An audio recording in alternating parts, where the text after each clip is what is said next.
Bonjour à tous et bienvenue sur la chaîne Hélios Guidance. Je me permets pour cette première guidance de l'année de vous adresser mes meilleurs vœux.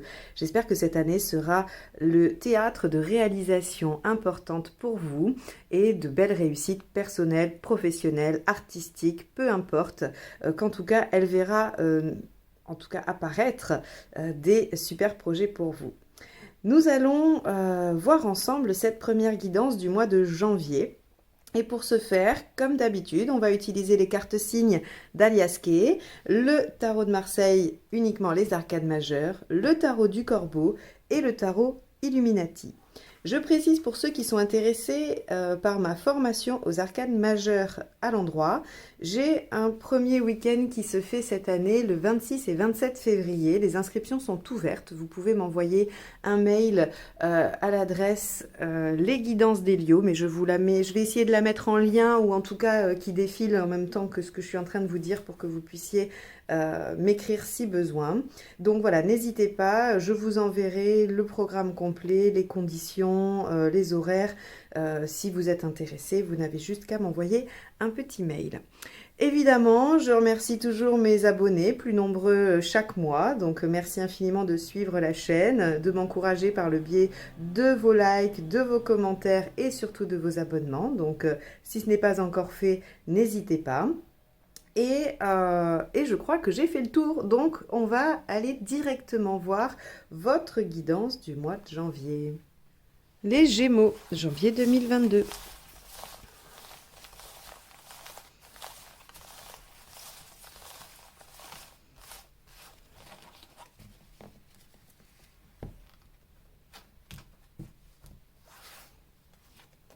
L'ermite inversé. Alors, en janvier, vous sortez de votre coquille, vous avez envie d'être en contact avec les autres, vous avez envie de les solliciter ou bien vous êtes sollicité. Quoi qu'il en soit, l'ermite inversé n'est plus dans sa coquille, n'est plus seul, n'est plus isolé. Donc, c'est un mois qui normalement devrait voir l'ouverture de votre cercle, soit familial, amical, peu importe, professionnel. Il devrait y avoir des contacts, de la discussion, des dialogues, des échanges. Et avec l'ermite, on a une belle qualité d'échange. C'est-à-dire qu'il y a quand même le fait d'aller confronter ses recherches,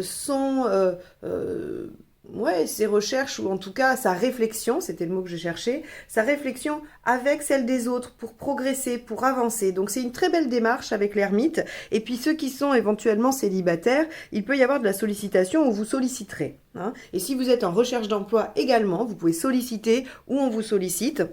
C'est quand même une carte de très bon augure. On va aller voir avec le tirage comment ça se décline. Allez, votre état d'esprit.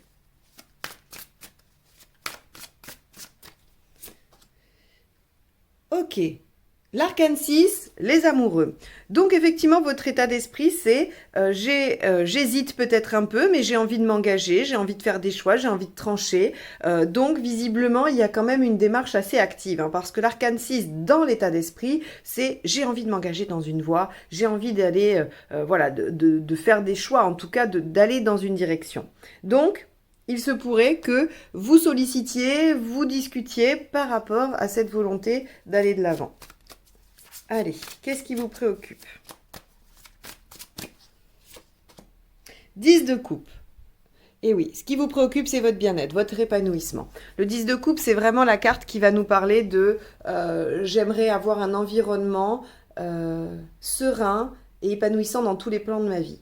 Donc là, on va être clairement... Donc là, on pourrait dire que vous êtes à la recherche de l'équilibre amoureux. Donc si vous êtes en couple, pas de souci, hein, ça ne veut pas forcément dire que vous êtes célibataire, ce tirage. Si vous êtes en couple, on voit que vous avez envie peut-être de vous engager davantage dans la relation et que vous êtes préoccupé par votre bien-être. Alors quand je dis préoccupé, c'est pas forcément que c'est un problème, c'est-à-dire que c'est ce qui occupe votre esprit. Donc, on est dans la volonté d'aller vers un bien-être. Et pour ça... Visiblement, ce mois-ci, il va y avoir des contacts, des sollicitations. Bon, on va aller voir dans les faits ce qui se passe.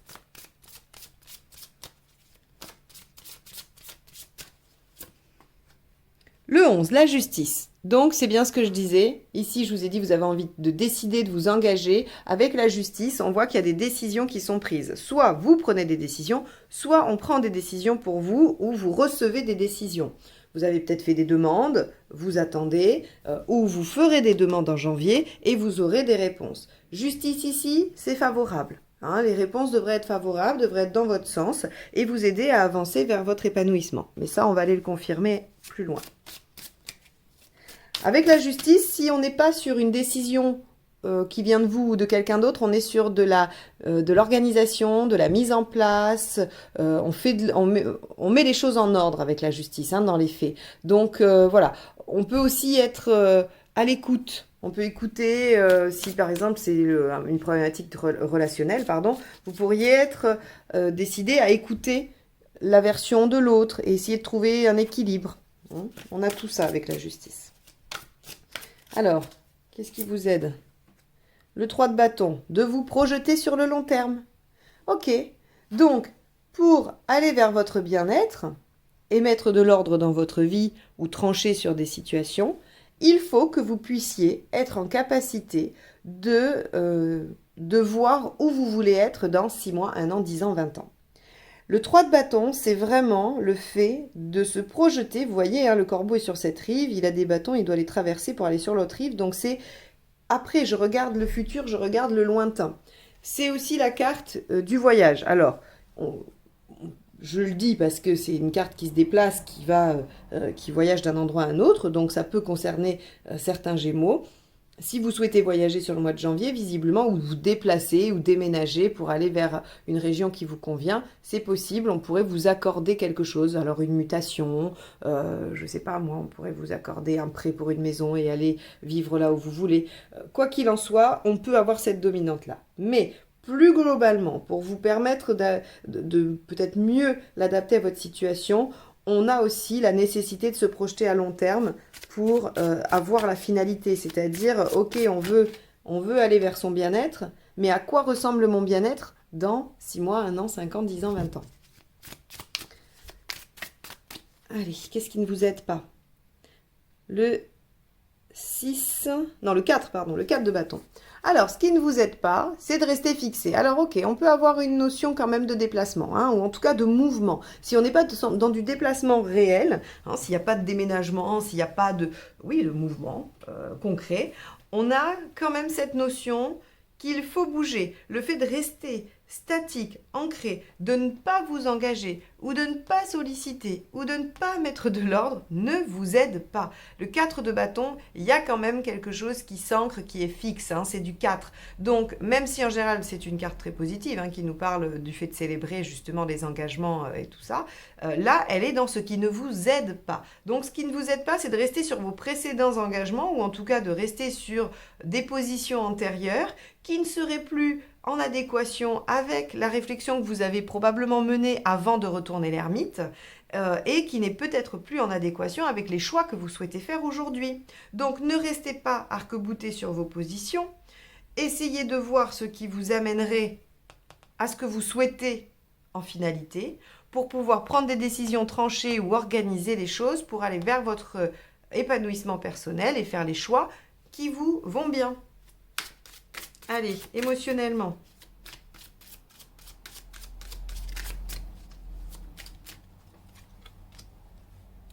« 13. Ok. Alors, on vous dit ici, avec 13, qu'il faut ou que vous allez opérer un changement profond et radical.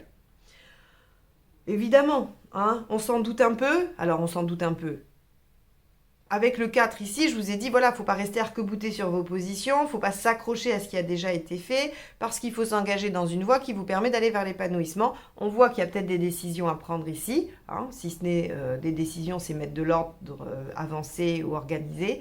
Eh bien, émotionnellement, il y a quelque chose qui s'arrête, il y a quelque chose qui se rompt. Soit vous clôturez une période de votre vie complètement, hein, une période qui n'était pas agréable ou je ne sais pas, hein, puisque là, quand même, vous allez vers l'épanouissement. Donc, on pourrait imaginer que ce qui s'arrête ici était douloureux. Ce qui s'arrête ici est libérateur. Donc, on a dans l'émotionnel quelque chose qui pourrait prendre fin pour le mieux, pour une libération, pour une transformation profonde et durable.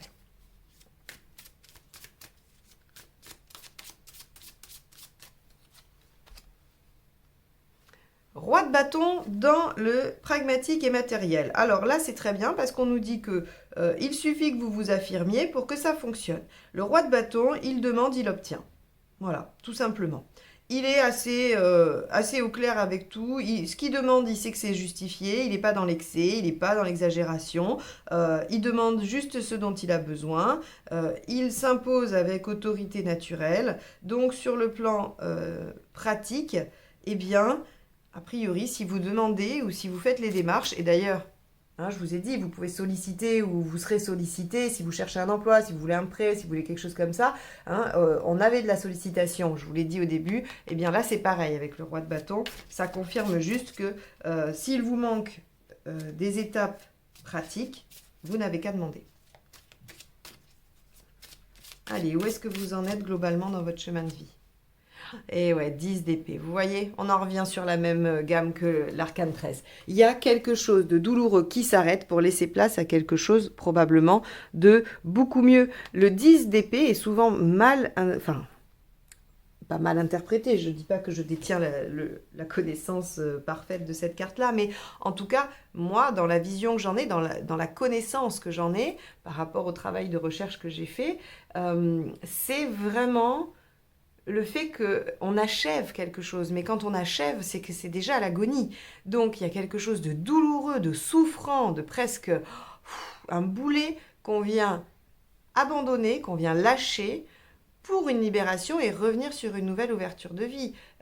Donc là, on vous dit, il y a probablement des engagements à prendre, des décisions à trancher pour vous libérer de quelque chose et aller vers un avenir beaucoup plus radieux et épanouissant. Il ne faut plus s'accrocher aux engagements passés ou à ce qu'on pensait être bon.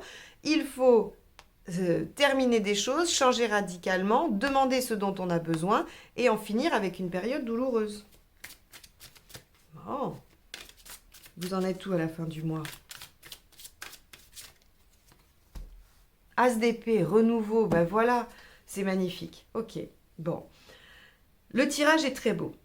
Il se peut que durant ce mois de janvier, vous puissiez souffrir d'une fin ou de quelque chose qui se termine. Ça pourrait vous rendre triste parce que les fins ne sont jamais faciles à accepter. Pour autant, vous savez au fond de vous, quand vous écoutez ce que je vous dis, que cette fin, elle est plutôt libératrice, qu'elle va être salutaire et qu'elle vous permet de rebondir sur un nouveau cycle, vers une nouvelle page de vie. Là, on a un renouveau. L'as d'épée, on peut recommencer quelque chose. Donc, on pourrait, par exemple, se réconcilier avec quelqu'un, admettons, mais on ne refera pas les mêmes choses. L'as d'épée, il y a un côté fondamentalement innovant où on ne recommence pas les choses avec les mêmes données, avec les mêmes ingrédients. Donc, ici, soit radicalement quelque chose de nouveau, d'innovant pour vous, soit on recommence dans quelque chose, mais on le fait vraiment différemment et on en finit avec ce qui était souffrant dans cette chose d'avant.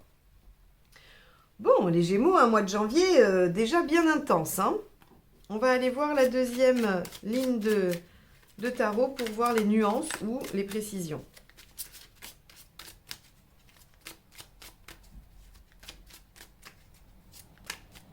Allez, avec les amoureux.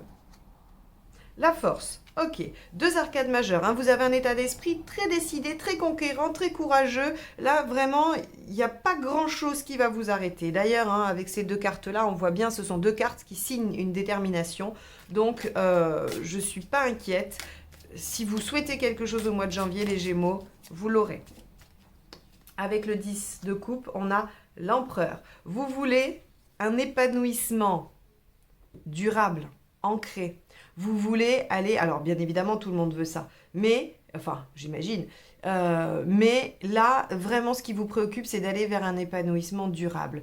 Vous ne voulez plus de haut et de bas si vous en avez connu. Vous ne voulez plus vous sentir en insécurité. Donc, vous voulez construire quelque chose d'épanouissement et de stable. Avec la justice. Ben, le roi de coupe. Ok, alors ça c'est chouette, parce que le roi de coupe vient quand même mettre un petit peu de légèreté dans ce mois qui semblait un peu difficile. Ce que nous donne le roi de coupe comme indice, c'est que bien qu'il y ait des fins, peut-être souffrantes, bien qu'il y ait des efforts à faire, ou en tout cas des choses à mettre en ordre, d'avoir un peu de rigueur, le roi de coupe vous dit que vous pouvez également prendre plaisir. Dans cette détermination, pour aller vers ce dont vous avez besoin, il y a la possibilité de prendre du plaisir. Le roi de coupe, il utilise ses 5 sens. Hein. C'est celui qui aime la bonne bouffe, c'est celui qui aime sortir avec ses amis, c'est celui qui aime séduire, c'est celui qui aime voir de belles choses, il aime l'art, il aime la musique, voilà, il aime bien manger, tout ça. Donc le roi de coupe, c'est les plaisirs, c'est tout ce qui va vous faire du bien. Hein. Donc avec la justice, ok, on met de l'ordre, mais du coup, on se libère du temps aussi pour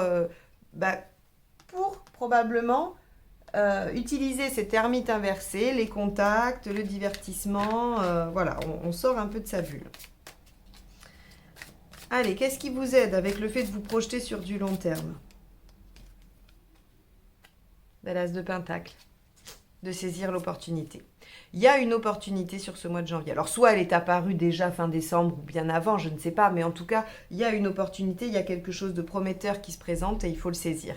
Ça requiert la fin d'autre chose, mais je crois que vous êtes décidé à aller de l'avant et à saisir cette chance. Ce truc qui démarre, l'as de Pentacle, c'est rien n'est fait, mais tout est possible. Et avec force et courage et persévérance, les résultats seront très bons. Allez, avec ce 4 de bâton, qu'avons-nous? Bah oui, le manque de confiance en vous, 8 d'épée. Ça, c'est pas très étonnant, hein, parce que effectivement, on a beaucoup de force, de courage, on a une belle ambition quand même. Hein. Empereur et 10 de coupe, c'est qu'on veut arriver au summum du bonheur, quoi. Donc, et en plus que ça dure et que ce soit stable. Donc, vous pourriez parfois avoir un petit peu des bouffées d'angoisse à l'idée de ne pas y arriver. Ok, on va aller voir émotionnellement. Bon, ça ne vous aide pas, hein, d'accord? Ça ne vous aide pas. Donc, essayez d'y penser. Post-it sur le frigo, comme je disais des fois. Je ne me laisse pas déstabiliser par mes peurs. J'ai confiance en moi. Votre état d'esprit est extrêmement bon. Hein. Force, courage, persévérance, envie de s'engager, envie d'être aimé, d'aimer, d'être bien. Bon. Alors, avec la mort, on a le page de Pentacle. Ok, bon, ça vous demande des efforts, mais c'est prometteur. C'est-à-dire que cette renaissance... parce que j'ai envie de l'appeler renaissance ici, elle va vous demander de vous engager dans une voie qui va vous demander encore des efforts et de la persévérance. Mais vous savez pourquoi. Vous savez que c'est pour ça. Et vous savez qu'à la fin du mois de janvier, vous le démarrez, ce chemin vers l'épanouissement et la stabilité. Ça ne tombera pas... probablement tout cuit comme ça, en un mois, hop, on y arrive. Mais ça, vous le savez, je n'ai pas besoin de vous le dire. Les choses n'arrivent pas magiquement en un clin d'œil. Alors, parfois si, certaines choses, ça doit pouvoir exister. Mais ça, le 10 de coupe et l'empereur, vous pouvez saisir l'opportunité, hein, avoir l'opportunité qui peut vous amener à ça, mais ça va vous prendre un peu de temps, ça va vous demander un peu d'effort. Mais ça démarre dès la fin du mois quand même, hein. Allez, d'un point de vue pragmatique, roi de bâton et 3 d'épée. Bon, là, on vous dit que tout est clair pour vous, en fait. Hein. Il n'y a pas de zone d'ombre, il n'y a pas de choses que vous n'auriez pas vues, pas pu anticiper. Tout est limpide. Hein. Le 3 d'épée, c'est je suis au cœur du problème, je vois les choses telles qu'elles sont. Et donc, je peux demander en étant aligné et bien en adéquation avec ce que je souhaite. Avec ce 10 d'épée, on a le 6 d'épée, c'est ce que je vous disais, la transition. Où est-ce que vous en êtes? En transition, vous lâchez des choses, d'accord? Vous laissez derrière vous des choses et vous êtes en train d'aller vers cet épanouissement que vous souhaitez, en mettant de l'ordre et en prenant plaisir quand même, ou en tranchant, en prenant des décisions, en vous projetant et en saisissant l'opportunité, en acceptant de lâcher des choses auxquelles vous étiez probablement... attaché hein, d'une façon psychique ou réelle et en ne laissant pas le manque de confiance en vous ternir. Hein. Il y a des choses qui s'arrêtent, qui demandent un peu d'effort, mais on est en transition vers un nouveau départ, une nouvelle phase de vie. Allez, avec l'as d'épée, qu'avons-nous? Le prince de bâton, donc le cavalier de bâton. C'est super, le cavalier de bâton, il nous dit que vous y allez, vous foncez avec enthousiasme et passion dans cette nouvelle page de vie. C'est un tirage qui nous dit qu'à la fin du mois, vous savez que vous avez démarré quelque chose de neuf, que vous avez démarré quelque chose qui vous exalte, qui vous enthousiasme. Et donc, ce tirage est plutôt chouette. Ce qu'il faut retenir, ne pas se laisser déstabiliser par les choses qu'on aurait pu, les engagements qu'on aurait pu prendre par ailleurs, moraux ou réels, ne pas se laisser happer par le manque de confiance, ok? Acceptez d'en finir avec certaines choses et surtout acceptez que vous n'en êtes qu'au début, As de Pentacle, As d'épée, qu'il y a une transition, des efforts à faire, mais que votre préoccupation d'aller vers un épanouissement stable semble en très bonne voie. Donc voilà pour vous les Gémeaux. J'espère que ce tirage vous aura aidé, permis d'avoir quelques pistes de réflexion concernant ce mois de janvier. C'est sa seule ambition, hein. Et je vais vous souhaiter donc un excellent mois et je vous dis à très vite pour de nouvelles guidances. Bye bye.